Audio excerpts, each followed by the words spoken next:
We're going to go on now to when Bob was out of business after that 81 wreck. Maybe talk about this. Now this is a pretty color too. This blue Le Mans.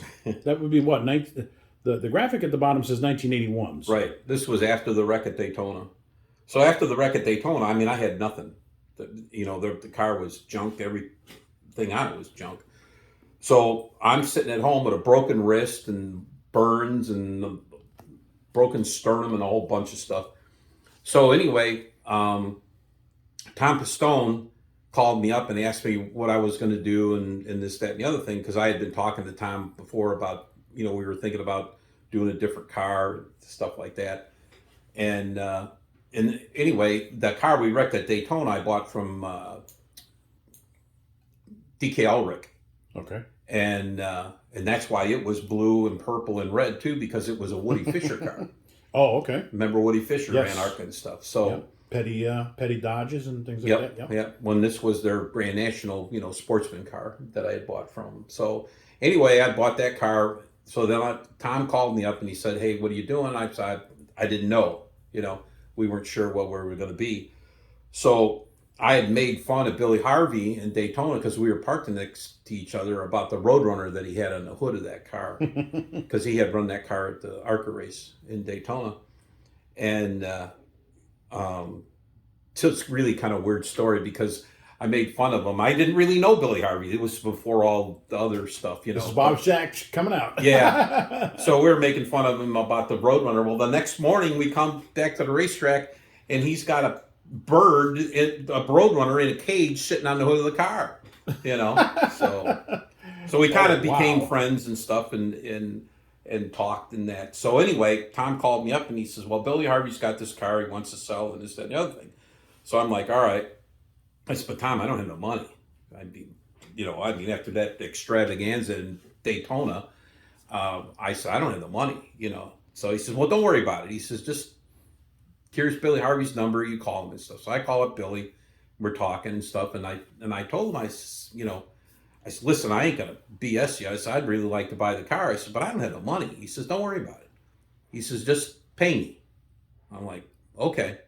So what racer wouldn't love to hear that now? Yeah. So anyway, I went. After he told me that, I jumped in my truck and trailer and I drove down to Charlotte and I went to Pistone's and I picked the car up and heck, I think it took me 4 or 5 months later. I finally did pay him. He won $10,000 for the car, which was like nothing compared to what Pistone charged him to build it, But anyway, I paid him for the car and he was happy and I was happy and we went on. We ran some races. I ran the car at Milwaukee a couple of times, and then we decided that we were gonna become more innovative.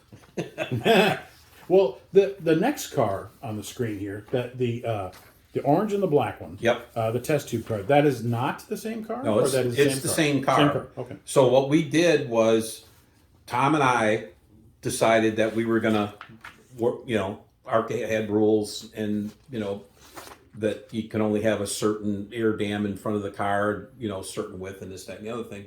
This was before templates. And so we decided we were going to build a Le Mans, and so we spent the winter in the garage and we called that car the Columbia after the space shuttle.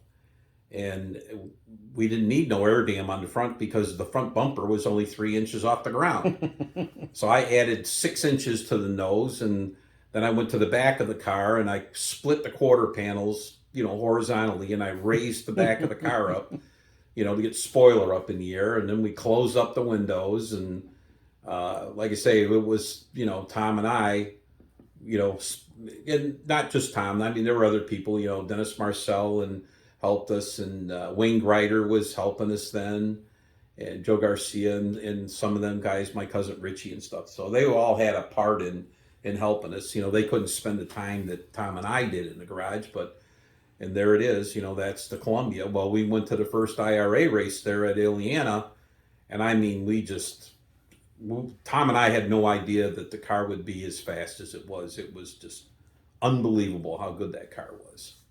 And that's the car that we ran, if I remember right, we won 13 out of 16 races we went with that car. And then I sold it. Oops. Well, offer you can't refuse, right? Well, I mean, I never got attached to race cars like some people do, because I could always build a better one. I mean, I just, you know, we got done with that car and the car was fast, and we always just, well, we could have done this, we could have done that, we could have made it better. So that's, you know, I mean, I had a guy come up to me and offer me 25 grand for that car with no motor and transmission. So I said, when do you want to pick it up? Right. You know, so right. I never got attached to any of them. Now, the next white one is another Le Mans. I guess you can see by the window that it's not the same, but maybe talk about that car a little bit. So this was another car that Billy Harvey had. Was more of a legal push car, if you will. So anyway, we were at Nashville with the Columbia, and Billy was there with this car, and he sat on the pole, broke my track record and stuff, and I was on the outside pole. Well, the race got rained out. Well, Billy had to go run a race at Pensacola or something with the late model deal, so he just loaded up his stuff and he left. You know, so I'm like, well, I went on and I won the race and stuff like that. Well, then when I sold the Columbia, I called up Billy and I asked him about this car, if he still had it. Well, I hemmed and hawed, and I didn't really, I was trying to beat him up on the price is probably what was going on. But anyway, the car got sold to somebody else. So then I tracked the car down again, and then I wound up buying the car from the guy that had bought it from Billy. And that's actually when we got hooked up with Arnie Hendrickson and the engineered components bunch. Yep, fasteners on the back, Eaton on the hood. Yep. And speaking of Arnie, that's AJ. That's AJ. That's AJ standing there next to me. Yeah. Is that a football in his hand? He's got a checkered flag and a foot. What is that? And a football. What's going on there? That's interesting. Yeah. No, that's Tom there working on changing the weight on the car. So. Probably doing it behind my back. I don't want to fight with Bob today. Yeah. Now, I know it's about 2 or 3 back, but group shot from Michigan. Yeah. And the driver introductions. To go from I am completely broke to you're running your first ever cup race. And from left to right, Buddy Arrington, James Hilton, Dick May, Tommy Gale, I can't see who's behind the announcer here, Joe Booher, yourself, Joe Milliken, Tim Richmond, and Lake Speed. Yep.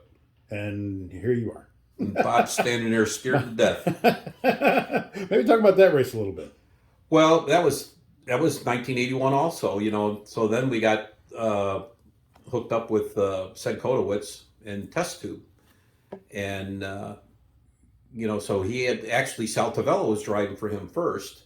And then I don't know what happened, but then Sed had called me and asked me if I wanted to drive the car. Well, he had Billy Bisco as the crew chief on the car, and they actually were working out of my garage behind my house and stuff. So this was the first race we went to, which was Michigan, and it was the first race for me to run, in the Cup Series deal. So, I went there and, we qualified good for the race, which shocked me, and, everybody was happy, but man, I'm telling you, the car was just evil to drive. It was an Oldsmobile, and at the time, it was probably a little more aerodynamic than the Buick and the Chevrolet stuff. But nobody was basically driving them by that time. It was all Buick Regals. Yeah, and here I am with an Oldsmobile. So it had no back window in it, and no wonder we got it so cheap. Yeah, couldn't keep the air on the spoiler and stuff, so it was a handful to drive. And I think I was probably more concerned that that I would mess somebody up rather than anything else. So, but yeah, that was our first Cup race. I think we qualified 24th or something like that. But it shows you only ran about 20 some laps, transmission issues or something. Mm-hmm. Or the motor broke. Oh, okay. They The got motor one broke. It transmission. Liars. did it say transmission? Yeah, it's his transmission. It might have been. I don't remember for sure. The only thing I can remember for sure about that race was here we are at Michigan, not knowing a lot about speedway stuff or bigger racetracks anyway, and we're there with an open rear end. And I'm telling you what, that's why the car was so bad to drive. I would get down in the corner and it'd be driving on one wheel, and I'm telling you what, it was a handful. So it could have been the gear that broke, if all I could remember, but it was, for me, it was a sigh of relief. Well, but then you went to, I believe it was Dover, I believe. Well, we went to Darlington, Richmond. I think after this we went to Richmond, where we finished 16th. We did good there, because it was a short track. So, that was kind of in my wheelhouse, And then after that we went to Darlington, and I think, where else did we go? We went to Wilkesboro, Martinsville, and we did good at both them. And that's right, we did go to Dover. Yeah, because see, we went to Dover, and Said was flying commercial then, and so after the race was over, his plane got all messed up because the race run late or something, if I remember right. And anyway, he missed his plane, had to stay overnight in a motel in Philadelphia or something. And when we got back there, he called me up on Wednesday, I think it was, and he asked me, because I was working in the body shop, then he says, "What are you doing?" I said, "Well, I'm working. What do you think I'm doing?"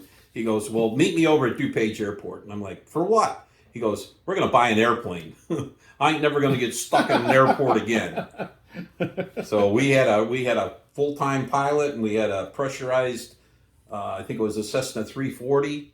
And I mean, after that, big time. Yeah, hey, we were there, Wow. And that was fun. He even actually let me fly it. Oh my! Imagine that. I don't know if we got enough time to get into that. Yeah, there you go.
So you went from, okay, we're in pressurized Cessna and flying around in a jet and whatever, running NASCAR and everything's great, and all of a sudden, we're back to ARCA and pretty much full time. What happened?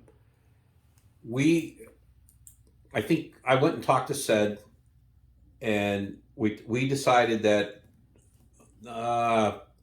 for what he wanted out of the racing deal, he wasn't getting what he needed out of it. You know what I'm saying? It was cool that we were running the NASCAR races, but we were finishing, 16th was the best we finished, and stuff like that. So he said, what if we go do the ARCA thing, because we could run up front, we can get more TV time, advertising for the test tube deal. So with that being said, we went, I think our first race as the test tube deal was Milwaukee.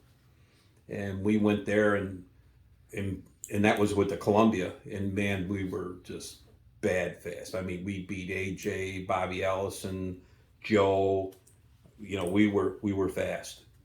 And I'm seeing results here too from, you were the man in Nashville for what, about 3 races in a row or Four something? times I won Nashville. And then Pocono, you won 6 about times. 17 in a row? Yeah. I mean, no joke, it's insane. And then you had the road course at St. Louis, which for years Yep. It was the only road course for quite a while until Yep. Topeka. Mm-hmm. And you guys were, like somebody said, you're chasing a guided missile there for a while. Yeah, ARCA. we were really good, and it just I mean it helped. Having Sed's money for sure helped us a ton. Without a doubt. But once again, it's the hard work that Tom and I would put into the car. Like I said, with Winged Rider and people like that. And then then when I moved down south, then I had Mike Mack helping me. A lot of the cars that we built ourselves, Mike was really instrumental in building them with me. Because see, Tom stayed in Chicago. When I finally decided in '88 that, if I'm going to really go after racing, for a career, a job, or whatever, I needed to be down here, So I packed up my stuff and I moved I went to South Carolina first, but then eventually I wound up here in Mooresville. Pretty property right on the lake there. In South Carolina, yeah, that was really a cool house. Wow. We had 5 acres, all fenced in. I built a 7,500 square foot shop there. We had our own boat docks and our own, boat ramp and guest house over the lake. And it almost seemed like the water inlet come right oh yeah to a point to your guys' oh house. yeah It was beautiful when I was there. I couldn't believe what I was looking at. that was. I wish I would have bought that place. It was actually Patty's dad's house, and we actually sold. When I decided to move down here, Patty's dad told me that I own 6 Little Caesars pizza stores in Columbia, South Carolina. It's only 150 miles away from Charlotte. Why don't you go down there and run them? Actually, Patty, give her something to do while I was trying to run Winston Cup. And that was that was another ordeal because that was a 24/7 job. Ugh. Minimum wage, minimum mentality. It was terrible. With people and just running the stores and stuff. It just From the Chicago mentality. Oh, yeah. And Patty growing up outside of Detroit. Yeah. To nothing against our South Carolina neighbors, but oh yeah, no, things are slower paced down big here. transition, and being like you said, being the fast pace with racing and everything else, we couldn't get anybody to work like we thought we needed it done. Which means Patty's filling in. Yeah. So when the opportunity came. I told Elmer, Patty's dad, I says, if you get somebody that wants to buy these things, even if you got to finance them, just get rid of them because they were just like a money pit. They were worse than racing. I mean, that was just their piece of the pie, if you will, the way they would chop everything up, advertising and food costs and labor costs and on and on and on. And then you get down to that little 2% that they called profit, and if you had one bad day at one store, it just killed the rest of them. So it just the epitome of risk versus reward. Well, yeah, it just and honestly, if Patty's dad wasn't rich to begin with, them things would have went belly up a long time ago because they just constantly needed more and more money all the time, and like Patty really worked hard at trying to make them make money, if you will, and just couldn't get it done. So I finally had enough of it because I wanted to be racing, not babysitting some stores. Right. So then we sold he sold the stores and everything, and then he had bought that house, and he goes, well, I still want to be here. Why don't you just live there? Well, that worked for a little while, but still wanted to be in North Carolina, in Charlotte anyway. So then he sold that place, and like I say, I wish I would have bought it. If I would have been smart at the time, I would have. But well, racers, Yeah, exactly. I was more focused on going racing than being smart, and so we wound up moving up here to Morrisville.